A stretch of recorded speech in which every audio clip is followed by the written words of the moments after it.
Hello everyone, हाय दोस्तों, कैसे हो आप सब लोग। मुझे पता है आप सब लोग बहुत अच्छे हो क्योंकि एग्जीक्यूटिव का एग्जाम आप सब लोगों ने पास कर लिया। मेरी तरफ से और नाहटा अकेडमी की तरफ से welcome all of you in CS professional. But जैसे ही 25th को आप लोगों का एग्जीक्यूटिव का रिजल्ट आया, आप लोग एग्जीक्यूटिव से फाइनल में पहुंचे और वैसे ही आप लोगों के पास है लिस्ट ऑफ क्वेश्चंस। इनको मैं बोल सकता हूँ कि फ्रिक्वेंटली आस्क्ड क्वेश्चंस, एफएक्यूज इतने हो गए हैं आपके, इतने क्वेश्चंस पूछ रहे हो आप कि फाइनली मुझे वीडियो बनाना पड़ा। कई क्वेश्चंस के तो आंसर तक नहीं दे पा रहे हैं, इतने ज्यादा मैसेजेस हैं, इतने ज्यादा कॉल्स हैं, इतना कंफ्यूजन है बच्चों के मन में। तो फाइनली आई थॉट कि एक वीडियो बना देता हूँ। तो आप सब लोग बहुत अच्छे से इसे सुन लें। ये वीडियो है सीएस प्रोफेशनल वाले स्टूडेंट्स के लिए जो जस्ट अभी ताजा ताजा 2-3 दिन पहले फाइनल में पहुंचे हैं, सीएस प्रोफेशनल में पहुंचे हैं और अब वो जानना चाहते हैं ओल्ड सिलेबस में रहे एग्जिस्टिंग सिलेबस में, 2017 एग्जिस्टिंग सिलेबस या 2022 न्यू सिलेबस में शिफ्ट हो जाए। आर्टिकलशिप का क्या करना है, कितने मंथ की होगी, अभी करना चाहिए या बाद में करना चाहिए, how to manage the things, ये सब बता दो सर। बिल्कुल इस वीडियो को लास्ट तक देखें, आपको बहुत कुछ जानने को सीखने को मिलेगा। और सबसे पहले तो इस डिस्कशन को स्टार्ट करते हैं कि ओल्ड सिलेबस से एग्जाम दें या न्यू सिलेबस से। तो कुछ फैक्ट्स के साथ बात करेंगे और फाइनली मेरा ओपिनियन भी दूंगा।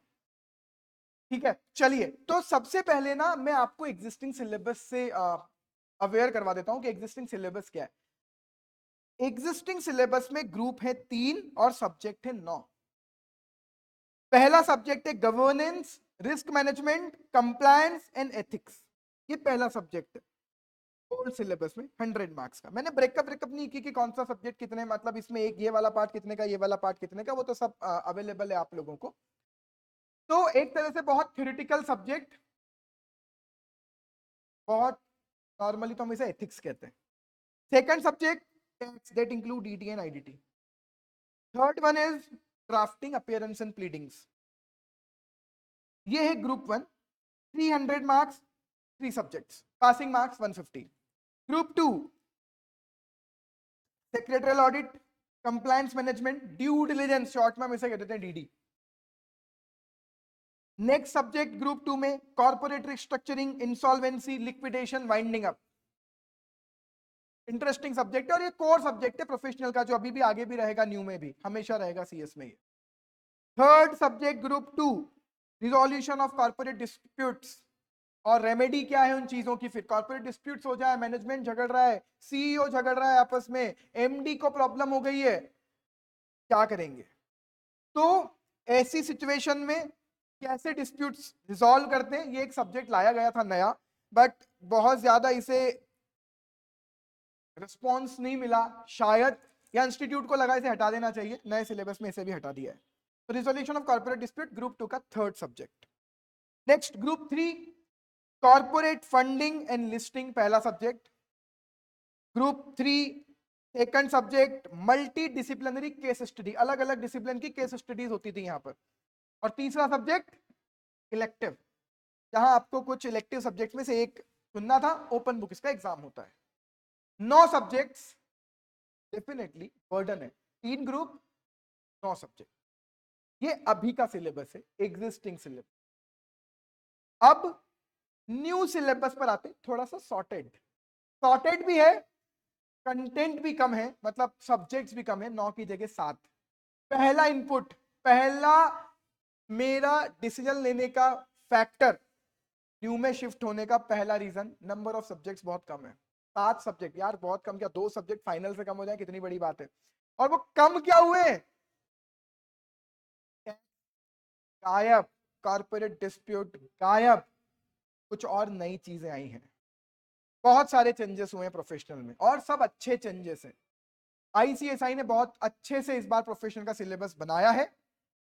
तो भैया प्रोफेशनल के सिलेबस में अब क्या है, नए सिलेबस में ग्रुप 1 में 4 सब्जेक्ट है। ईएसजी, बहुत पॉपुलर टर्म, पूरा वर्ल्ड अभी ईएसजी को बहुत आशा भरी निगाहों से देख रहा है। तो आईसीएसआई ने कहा हमारे बच्चों को ईएसजी तो पता होना ही चाहिए, और डेफिनेटली आईसीएसआई ही ईएसजी को आगे लेकर जाएगी इंडिया में, जिसको हम कहते हैं एनवायरमेंटल, सोशल एंड गवर्नेंस। इसके एक्चुअली पढ़ा क्या रहे हैं आपको, जो मैं देख रहा हूं पढ़ा रहे 2 चीजें, प्रिंसिपल्स और प्रैक्टिस। इनके प्रिंसिपल्स पढ़ाएंगे, इनकी प्रैक्टिस पढ़ाएंगे, एनवायरमेंट, सोशल, गवर्नेंस। मजेदार सब्जेक्ट है, मतलब चाहती है आईसीएसआई उस पर काम करना सीरियसली। ईएसजी पहला सब्जेक्ट। दूसरा सब्जेक्ट सेम, ये कोर सब्जेक्ट है, प्रोफेशनल का हमेशा रहेगा, drafting. Third one is compliance management, audit, definitely secretary audit जैसी चीजें रहेंगी, और due diligence. Fourth one is elective. Sir यहाँ पहले ग्रुप में इलेक्टिव आ गया? नहीं भैया, यहाँ दोनों ग्रुप में इलेक्टिव है। मजेदार बात यार, दोनों ग्रुप में इलेक्टिव है तो सब्जेक्ट 7 हैं, लेकिन टेक्निकली इफेक्टिवली सब्जेक्ट 5 है, क्योंकि दोनों इलेक्टिव ओपन बुक है, दोनों इलेक्टिव ओपन बुक है। तो सब्जेक्ट बचे कितने इफेक्टिवली? 5। क्यों? ओपन बुक पढ़ना नहीं पड़ता, उसकी अलग स्ट्रेटेजी है, वो भी कभी मैं ओपन बुक की स्ट्रेटेजी डिस्कस करूंगा आप लोगों के साथ, तब तक आप मान के चले पढ़ने 5 ही है सही मायने में। तो ये कंपेरिजन 9:7 का नहीं, 5 और 8 का है। पहले वहां 8 सब्जेक्ट पढ़ने होते थे, यहाँ 5 पढ़ने, 3 सब्जेक्ट का गैप है, क्योंकि यहाँ इलेक्टिव एक ज्यादा हो गया है, दोनों ग्रुप में इलेक्टिव है। मेरा सेकंड फैक्टर क्यों मैं बोलूंगा आपसे कि न्यू में चले जाना चाहिए। चलिए, तो फोर्थ वन इज इलेक्टिव। अच्छा, इलेक्टिव सब्जेक्ट कौन कौन से हैं न्यू में? इलेक्टिव सब्जेक्ट के ऑप्शन है 4। ग्रुप 1 में 4 इलेक्टिव में से किसी एक को इलेक्ट करना है। CSR and social governance, internal and forensic audit, IPR, then artificial intelligence, data analytics, cyber security. कई लोगों को इंटरेस्ट होता है इसमें। अब कुछ बच्चे ये कहते हैं कि सर इलेक्टिव सब्जेक्ट में जो मैं इलेक्टिव सब्जेक्ट ऑप्ट कर रहा हूं उससे मेरी स्पेशलाइजेशन क्रिएट होती है क्या? इलेक्टिव दे तो इसीलिए रहे, लेकिन आपकी डिग्री पर इलेक्टिव सब्जेक्ट का नाम लिखा हुआ नहीं आना है। Nobody is bothered in practical life कि आपने कौन सा इलेक्टिव सब्जेक्ट लिया था। देखो, जॉब में जा रहे हो, वहां आपका नॉलेज काम आएगा डेफिनेटली उस सब्जेक्ट का, लेकिन क्या इंटरव्यू में आपको वो देखकर बुला लेंगे? या सीएस ही होता है? बिल्कुल सीएस ही होता है। तो अंदर जाके इंटरव्यू में आपकी वो बात आपके लिए लकीली काम में आ जाए अलग बात, प्रैक्टिकल लाइफ में तो डेफिनेटली काम में आएगी, इसीलिए तो पढ़ा रहे। लेकिन मुझे ऐसा कुछ नहीं लगता कि आपके इलेक्टिव सब्जेक्ट से आपका टोटल फ्यूचर डिटरमाइन होगा, नथिंग लाइक दैट। तो फिर इलेक्टिव सब्जेक्ट कौन सा इलेक्ट करूं? वो जिसको पास करना थोड़ा सा आसान है या जो हैंडल करना आसान हो। ठीक है, बढ़िया। तो भैया मेरा ओपिनियन है कि आप यहां पर आईपीआर ले लें। ओपिनियन बाद में बदल भी सकता है 1-2 पेपर देखने के बाद, अभी पेपर हुए नहीं है न्यू सिलेबस के, but as of now I am having the opinion कि आप आईपीआर लें इलेक्टिव सब्जेक्ट ग्रुप 1 में। चलिए, अब सेकंड ग्रुप क्या है भैया? सेकंड ग्रुप है स्ट्रेटेजिक मैनेजमेंट, एग्जीक्यूटिव से उठकर एसएम इधर आ गया, और corporate finance. Actually SM 40 marks का ही है, कॉर्पोरेट फाइनेंस ज्यादा बड़ा पार्ट। तो एसएम 40 मार्क्स और corporate governance 60, corporate funding, corporate finance 60 marks. Next, corporate restructuring, मेरा सब्जेक्ट वैल्यूएशन एंड इंसॉल्वेंसी। तो ये 3 पार्ट हैं, corporate restructuring, valuation and insolvency. Then खत्म। Next subject is elective. तो मतलब ग्रुप 2 में पढ़ने वाले 2 ही सब्जेक्ट है सर, दोनों धुरंधर सब्जेक्ट है, मजेदार सब्जेक्ट है दोनों, लेकिन पढ़ने वाले 2 सब्जेक्ट बहुत इंटरेस्टिंग है दोनों के दोनों। इलेक्टिव सब्जेक्ट है आर्बिट्रेशन, मीडिएशन, कॉन्सिलिएशन, आपको इंटरेस्ट होगा लड़ाई झगड़े सुधरवाने में, सुलझाने में, सॉरी, बिल्कुल। GST and corporate tax, GST हटा दिया, इनडायरेक्ट टैक्स डायरेक्ट टैक्स हटा दिए, कंपल्शन सब्जेक्ट से कर दिया इलेक्टिव सब्जेक्ट। बोले ज्यादा ही पढ़ने की इच्छा है, जो कि मुझे बताया तुम्हारी नहीं है, तो बोले इलेक्टिव में ले लो। Labour law, banking and insurance, insolvency and bankruptcy. मुझे यहां लगता है बैंकिंग एंड इंश्योरेंस, क्योंकि जिस हिसाब से ये पहले एक सिलेबस में हुआ करता था बैंकिंग वाला इलेक्टिव, थोड़ा सा आसान हुआ करता था वो। तो बैंकिंग, लेबर लॉ भी लिया जा सकता है। तो मेरा ओपिनियन है बैंकिंग या लेबर लॉ, दोनों में से कुछ ऑप्ट कर। ये तो रहा बेटा ओल्ड और न्यू का कंपैरिजन। मैं ऐसा मानता हूं कि यहां तक आते आते ही आपका माइंडसेट बन गया होगा कि यार न्यू में चलना अच्छा है, मैं भी कह रहा हूं अच्छा है। सब्जेक्ट्स कम है, सॉर्टेड है, इलेक्टिव सब्जेक्ट 2 हो गए हैं, तो पढ़ने के सब्जेक्ट, मैं ये नहीं कह रहा हूं बार बार भी, due respect to the ICSI, their content, their syllabus and the subject, फिर कह रहा हूं कि वहां उतने एफर्ट नहीं लगाने पड़ते हैं ओपन बुक में जितना आपको बाकी 5 सब्जेक्ट में करने होंगे एफर्ट्स। ठीक है, चलिए, तो अब सब्जेक्ट्स कम, सॉर्टेड, पढ़ना कम है, इसलिए न्यू में चले जाए। बट डेफिनेटली जो नया आया है वो हमेशा ही ज्यादा अच्छा होता है ऑप्ट करने के लिए भी, कि इंस्टीट्यूट ने चेंजेस किए तो कुछ सोच समझ के क्यों ऐसा। लेकिन प्रॉब्लम क्या है और कहां हमें कहीं ना कहीं कंफ्यूजन हो रहा है, इसको बोलते हैं ना ट्रेड ऑफ, मेरे फाइनेंस की लैंग्वेज, हम एफएम में जो ट्रेड ऑफ भी कई बार डिस्कस करते हैं स्पेशली पोर्टफोलियो मैनेजमेंट में। तो ट्रेड ऑफ कहां है? ट्रेड ऑफ यहां है कि लगता तो न्यू सिलेबस में जाना अच्छा है, लेकिन ट्विस्ट ये है, ट्रेड ऑफ ये है कि अगर आपको इच्छा है दिसंबर 23 में, अभी पास हुए सर, और अगर आप चाहते हो दिसंबर 23 में अपीयर करना, तो there is no option, only old is available and old is gold.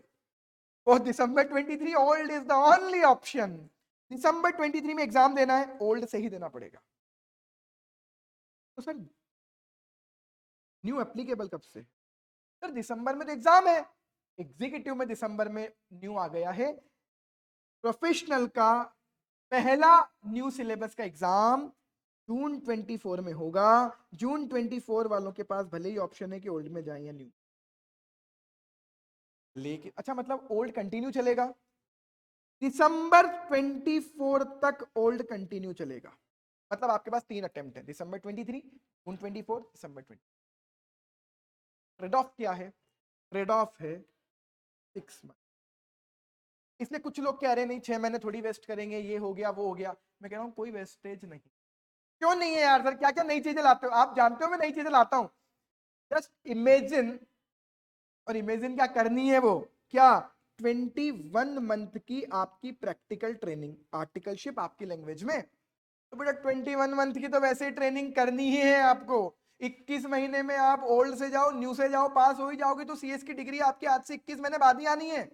Membership क्यों दिमाग लगा रहे हो, न्यू में जाओ। और न्यू में जाने का रीजन मेरा बार बार इजी इजी इजी नहीं है, न्यू में जाने का मेरा रीजन है टाइम अच्छे से लो, और बेटा इस पर बहुत अच्छे से ध्यान दो, लाइफ में काम यही आना है। और जो बच्चे मुझसे पढ़ते हैं उन्हें तो पता ही है यार कि लाइफ में कितना काम आता है ना। मेरे लिए तो आप लोग मुझसे ज्यादा अट्रैक्ट इसलिए होते हो, ज्यादा कनेक्ट इसलिए करते हो, क्योंकि हम सारी बातें प्रैक्टिकल एंगल से करते हैं। क्यों? क्योंकि मुझको प्रैक्टिकल अच्छे से आता है। आप भी सीखो ना, और मजा उसी का है ना। कितना बाद में गेन कर पाओगे, कितना एज होगा आपकी डिग्री के साथ, वो डिपेंड करता है आपने कितनी अच्छे से आर्टिकलशिप की है, कितना अच्छे से प्रैक्टिकल काम सीखा है। और सही बताऊं, आपके बहुत सारे सब्जेक्ट तो न्यू में ऐसे हैं जो बहुत काम आपको आर्टिकलशिप ड्राफ्टिंग में, आर्टिकलशिप बहुत काम आएगी। ये audit, due diligence, compliance management में आर्टिकलशिप बहुत काम आएगी, बहुत काम आएगी।